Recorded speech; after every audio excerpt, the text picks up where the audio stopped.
আমরা কেন স্বপ্ন দেখি? আমাদের অবচেতনের ভাবনা, চিন্তা, ভয় বা ইচ্ছার প্রতিফলন হচ্ছে এই স্বপ্ন। প্রত্যেক স্বপ্নের মধ্যে কোনো না কোনো অর্থ লুকিয়ে থাকে। স্বপ্নে মানুষ এমন কিছু দেখে যা বাস্তবের সাথে কোনো মিল থাকে না। আজকে আমরা জানতে চলেছি মানুষ কেন স্বপ্ন দেখে। আর এতক্ষণ পর্যন্ত আমাদের চ্যানেলটিকে যদি আপনি সাবস্ক্রাইব করে না থাকেন তাহলে সাবস্ক্রাইব করুন এবং পাশে থাকা বেল আইকনটি বাজিয়ে দিন, যাতে আপনি আমাদের বানানো ভিডিও পেতে পারেন সবার আগে। আর অলরেডি সাবস্ক্রাইব করে থাকলে অনেক অনেক ধন্যবাদ। তো স্বাগতম আপনাকে নাইমুল পিপিটি চ্যানেলের আরও একটি নতুন এপিসোডে।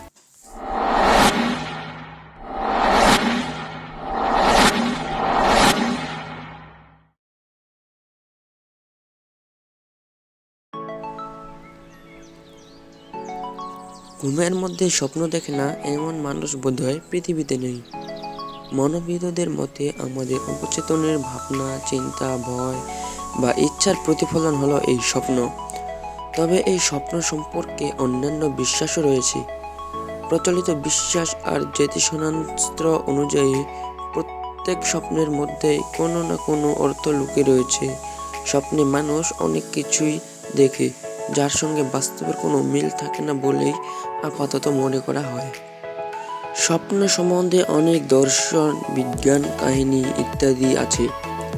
মজার বিষয় হলো, পেটে কোনো সমস্যা থাকলে বা উল্টো পাল্টা কিছু খেয়ে নিলে স্বপ্নের মাত্রা বাড়তে পারে বলে ধারণা গবেষকদের। মানুষ অনেক স্বপ্ন দেখে, তবে সব স্বপ্ন মনে রাখতে পারে না। স্বপ্নের অর্থ সম্পর্কে ভিন্ন ভিন্ন লোক ভিন্ন ভিন্ন মতামত পোষণ করেছে। প্রায় 5000 বছর আগে মেসোপটেমিয়ার স্বপ্ন সম্পর্কে যে প্রাচীন রেকর্ডগুলি পাওয়া গিয়েছিল তা মূলত কাদামাটি দিয়ে তৈরি পাত্রতে নথিভুক্ত ছিল।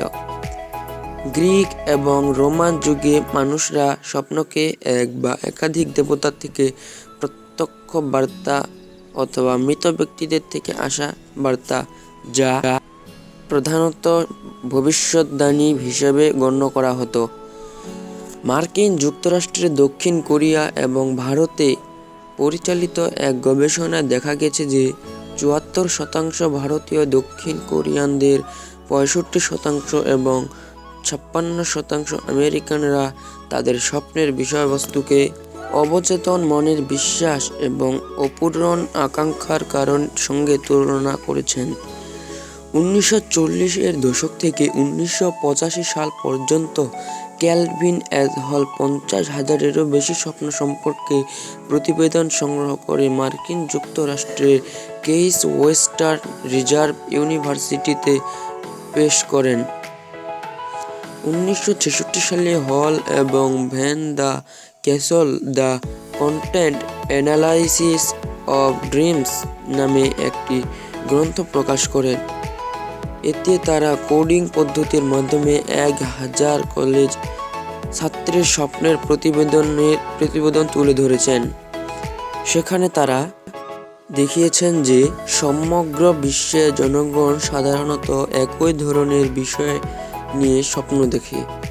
স্বপ্নে মানুষ অধিকাংশ সময়েই গত দিন বা গত সপ্তাহের বিভিন্ন ঘটনা সম্পর্কিত কিছু দেখে। প্রতিটি স্বপ্নেরই আলাদা আলাদা মানে রয়েছে, যার মধ্যে হয়তো বেশ কিছুর মানে বেশ পরিচিত। কিন্তু এমন অনেক স্বপ্ন মানুষ দেখে থাকেন যার মানে খুঁজে পান না। কেন এমন দেখলেন বুঝে উঠতে পারেন না। আসলে আমাদের ঘুমের মাঝে রয়েছে 3টি পর্যায়। দুঃস্বপ্নের মুহূর্ত হলো র্যাপিড আই মুভমেন্ট, অর্থাৎ ঘুমন্ত পর্যায়ের শেষ তৃতীয়াংশ। প্রথম পর্যায় হলো স্লিপ অনসেন্ট, দ্বিতীয় পর্যায়ে পড়ে লাইট স্লিপ, তারপর তৃতীয় পর্যায়ে পড়ে ডিপ স্লিপ বা র্যাপিড আই মুভমেন্ট স্টেজ। এই পর্যায়ে মূলত দুঃস্বপ্নগুলো দেখা হয়। ক্যারল ওয়াশারম্যান নামের এক গবেষক জানান, যে রাতে তিনি ঢিংরি দিয়ে ডিনার দেন, সেসব রাতেই তিনি ভয়াবহ দুঃস্বপ্নে বিশ্রামহীন রাত পার করতেন। পরবর্তীতে তিনি ঢিংরি খাওয়া বন্ধ করে দেন এবং সেসব দুঃস্বপ্নের ইতি ঘটান। শুধুমাত্র দুশ্চিন্তা থেকেই নয়, অসচেতনতা থেকেও দুঃস্বপ্নের উৎপত্তি ঘটে। তো বন্ধুরা, আজ এ পর্যন্তই। দেখা হচ্ছে আগামী এপিসোডে। আর এতক্ষণ পর্যন্ত আমাদের চ্যানেলটিকে যদি আপনি সাবস্ক্রাইব করে না থাকেন তাহলে অবশ্যই সাবস্ক্রাইব করে দিন এবং পাশে থাকা বেল আইকনটি প্রেস করে দিন, যাতে আপনি আমাদের বানানো ভিডিও পেতে পারেন সবার আগে। আর ভিডিওটি ভালো লাগলে আপনার জীবনের প্রিয়